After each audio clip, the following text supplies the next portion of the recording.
History books love to tell you one number, 40 million. That is the estimated number of people Genghis Khan killed to conquer the known world.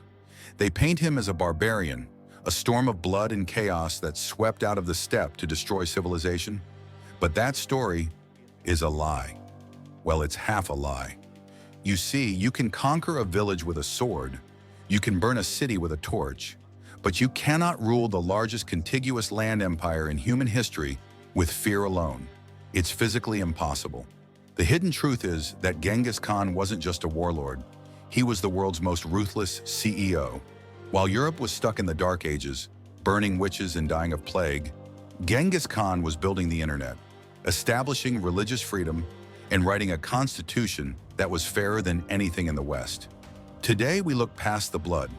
We are going to break down the 4 systems Genghis Khan built to rewire the world. This is how the Mongols actually won. To understand his genius, you have to understand the world he was born into. In the 12th century, from Paris to Beijing, power was genetic. If your father was a duke, you were a duke. If your father was a peasant, you died a peasant. Incompetent men led armies just because they had the right last name. Genghis Khan looked at that system and smashed it. There is a famous story that proves this. During a battle early in his rise, Genghis was shot in the neck. He nearly died.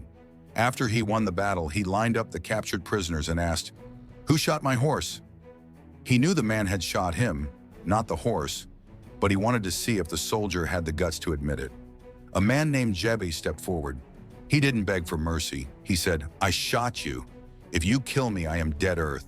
If you let me live, I will cut open the hearts of your enemies." Any other king in history would have executed him on the spot. Genghis made him a general. This was the meritocracy. Genghis didn't care about your bloodline. He didn't care if you were a shepherd, a blacksmith, or a prisoner. He only cared about one thing: competence. His greatest general, Subutai, the man who would later crush the Russians and the Knights of Europe, was the son of a blacksmith. In Europe, Subutai wouldn't have been allowed to hold a sword. Under Genghis, he conquered nations. This created an army that was fiercely loyal, because for the first time in history, the common man had a path to the top. But an army of talented killers needs rules, or they'll just kill each other. The steppe tribes had been fighting civil wars for centuries, stealing wives, stealing horses, blood feuds that lasted generations. Genghis ended it all with one document, the Yassa. The Yassa was the Mongol code of law, and it was absolute. The laws were simple, brutal, and effective. Adultery, death; spying, death; sorcery, death. But also, washing your clothes in a running river? Death. That sounds insane to us. But on the steppe, polluting the water source could kill the whole tribe. Genghis codified survival. But the Yassa did something else. It forbade the kidnapping of women and the theft of livestock. It forced soldiers to share their loot with the widows of the fallen. It created a social safety net. There is a saying from this era that a virgin carrying a sack of gold could walk from one end of the empire to the other without being harmed. Think about that. In a world of chaos, Genghis created a pocket of absolute order.